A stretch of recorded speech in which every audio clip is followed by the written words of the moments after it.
জাপানে কয়েক দশকের মধ্যে সবচেয়ে ভয়াবহ দাবানল ছড়িয়ে পড়ছে এবং এটি আরো বিস্তৃত হওয়ার আশঙ্কা রয়েছে বলে কর্তৃপক্ষ সতর্ক করেছে। এই দাবানলে এখনো পর্যন্ত বহু ঘরবাড়ি ক্ষতিগ্রস্ত হয়েছে এবং 1200 এর বেশি মানুষকে নিরাপদ আশ্রয়ে সরিয়ে নেওয়া হয়েছে। উত্তর পূর্ব জাপানের আফুনাত শহরে প্রায় এক সপ্তাহ আগে দাবানল ছড়িয়ে পড়ে।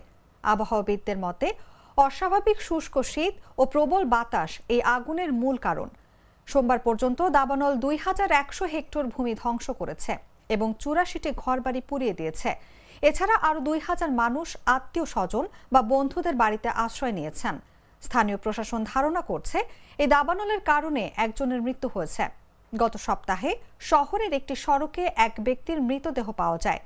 2000-এর বেশি আত্মরক্ষা বাহিনীর সদস্য ও দমকল কর্মী আগুন নিয়ন্ত্রণে কাজ করছে। তবে ঘন বন ও খাড়া পার্বত্য ভূমির কারণে আগুন নেভানোর কাজ কঠিন হয়ে উঠছে। এই অঞ্চলটি 2011 সালের ভয়াবহ ভূমিকম্প ও সুনামিতে বিধ্বস্ত হওয়া শহরগুলোর মধ্যে অন্যতম।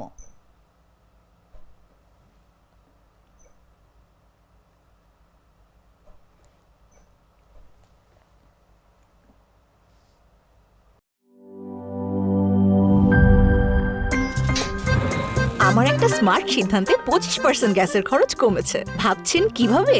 সাধারণ গ্যাস স্টোভ বদলে আমি এনেছি আরএফএল গ্যাস স্টোভ। এর সাইন্টিফিক নজল ও ব্রাস বার্নার ক্যাপ সমানভাবে তাপ ছড়িয়ে রান্না করে দ্রুত। তাই গ্যাসও বাঁচায় 25%, টাকাও বাঁচে 25%। আরএফএল গ্যাস স্টোভ নিরাপদ ও গ্যাস সাশ্রয়ী।